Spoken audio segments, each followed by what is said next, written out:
आता वळूया दिवसभरातील राजकीय टॉप 9 वर।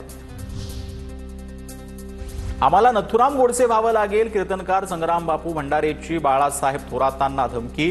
थोरातांच्या समर्थकांनी आपल्यावर हल्ला केल्याचा प्रयत्न केल्याचा आरोप जो आहे तो भंडारेंनी केला। काहींकडून तालुक्यात शांतता भंग करण्याचा प्रयत्न, दहशत माजवण्याचा प्रयत्न सुरू आहे। काँग्रेसचे नेते बाळासाहेब थोरातांची भंडारेच्या धमकीवरती प्रतिक्रिया।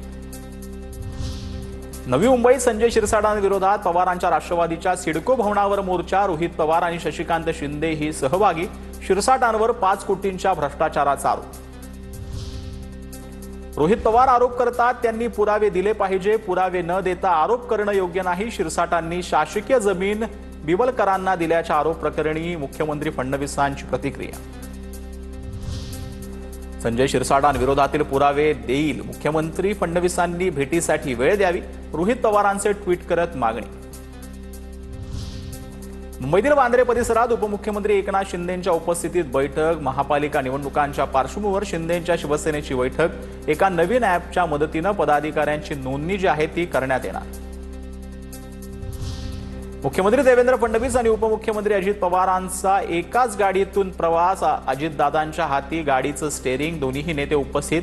औंध ते शिवाजीनगर उड्डाणपुलाच्या लोकार्पणाला एकत्र जे आहेत ते पोहोचलेले होते।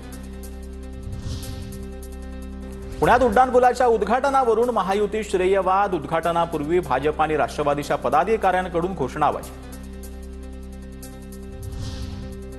एनडीएचे उमेदवार सीपी राधाकृष्णन यांच्याकडून उपराष्ट्रपती पदासाठी अर्ज दाखल। राधाकृष्णन यांच्यासमोर इंडिया आघाडीच्या बी सुदर्शन रेड्डी यांचा आव्हान।